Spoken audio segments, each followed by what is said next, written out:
Good morning to everyone. இன்னைக்கு இந்த வீடியோவில் 10th standard maths English medium example 5.10 என்ன அப்படிங்கிறது என்ன செய்ய போகிறோம் பார்க்க போகிறோம்.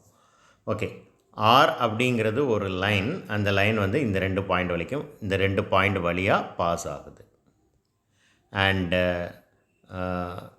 எஸ் அப்படிங்கிறது இன்னொரு லைன், அது ஒரு லைன், அது இந்த 2 பாயிண்ட் வழியாக என்ன செய்யுது பாஸ் ஆகுது. இப்போ கொஸ்டின் என்ன அப்படின்னா, இந்த 2 லைனும் ஒன்றுக்கு ஒன்று பெர்பெண்டிகுலராக. ஓகே, இப்போ ஒரு லைன் இப்படி இருக்குன்னு வச்சுக்கிடுவோம், இன்னொரு லைன் இப்படி இருந்தால் தான் இந்த 2 லைன் ஒன்றுக்கு ஒன்று பெர்பெண்டிகுலர். ஃபார் எக்ஸாம்பிள் இது ஆர், இது எஸ் அப்படின்னு சொல்லி வச்சுக்கிடுவோம். ஸோ இந்த 2 லைனும் ஒன்றுக்கு ஒன்று பெர்பெண்டிகுலராக இல்லையா அப்படிங்கிறத கண்டுபிடிக்கிறதுக்கு நம்ம என்ன செய்யணும் அப்படின்னா, இந்த 2 லைனோட ஸ்லோப் என்ன அப்படிங்கிறத கண்டுபிடிக்கணும். கண்டுபிடிச்சி அந்த 2 ஸ்லோப் வேல்யூவையும் மல்டிப்ளை பண்ணணும். மல்டிப்ளை பண்ணி வர்ற வேல்யூ -1க்கு ஈக்குவலாக இருந்தால் இட் இஸ் பெர்பெண்டிகுலர். -1 தவிர வேறு என்ன வேல்யூ கிடைச்சாலும் it is not perpendicular. Okay, இப்போ ஃபர்ஸ்ட் லைனுக்கு ஸ்லோப் என்ன அப்படிங்கிறத கண்டுபிடிக்கலாமா? பாருங்கள், 2 -2, 2 5, 8. அப்போது இது x1 y1, இது x2, இது y2. ரைட், 2 பாயிண்ட் கொடுத்துருந்தா ஸ்லோப் கண்டுபிடிக்க ஃபார்முலா என்ன? y2 - y1 divided by x2 - x1. அப்போது y2ஓட வேல்யூ என்ன? 8. y1ஓட வேல்யூ என்ன? 2. அப்போ 8 - 2. ரெண்டாவது பாருங்கள், கீழே டினாமினேட்டரில் என்ன வரணும்? x2 - x1. அப்போ 5 minus of -2.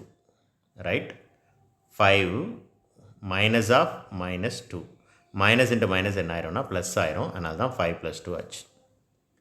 இப்போ பார்த்தீங்கன்னா 8 - 2 எவ்வளவு? 6. 5 + 2 எவ்வளவு? 7. ஃபர்ஸ்ட் லைனுக்கு ஸ்லோப் என்னங்கிறத கண்டுபிடிச்சாச்சு. அவ்வளோதான், ரொம்ப சிம்பிள். இப்போ இதே மாதிரி ரெண்டாவது பாயிண்ட் என்ன அப்படிங்கிறத பாருங்கள். இந்த இருக்குது -8 7 -2 0. ஸோ x1 y1, இது x2 y2. இப்போ அதே ஃபார்முலா தான், y2 - y1 divided by x2 - x1. அப்போ y2 - y1 என்னது? 0 - 7. இங்கே பாருங்கள், 0 - 7. ரெண்டாவது x2 - x1 என்ன? -2 மைனஸ் ஆஃப் -8. அதே மாதிரி தான், -2 மைனஸ் ஆஃப் -8. இந்த மைனஸ் இன்ட்டு மைனஸ் என்ன ஆயிரும்? ப்ளஸ் ஆயிரும். அப்போ -2 + 8 ஆயிரும். செகண்ட் ஒன் பாருங்கள், நம்ம சொன்ன மாதிரி கிடச்சிருக்கு. இப்போ 0 - 7 வந்து -7 தான். 8லேருந்து 2 கழிச்சா 6, பெரிய நம்பரோட அடையாளம் 6. ஓகே, இப்போ 2 ஸ்லோப் வேல்யூவும் என்ன அப்படிங்கிறது கிடச்சாச்சு. திஸ் இஸ் m1, இதை m1ன்னு வச்சுக்கிடுவோம். This is m2. இப்போ இந்த 2 ஸ்லோப் வேல்யூவை என்ன செய்யணும்? மல்டிப்ளை பண்ணணும். 6/7 எழுதிட்டாங்க, இன்ட்டு 7/6. ஓகேவா?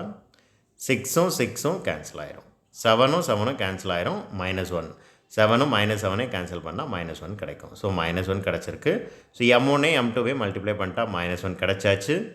Therefore the line R is perpendicular to the line S. 2 லைனும் ஒன்றுக்கு ஒன்று பெர்பெண்டிகுலராக தான் இருக்குது.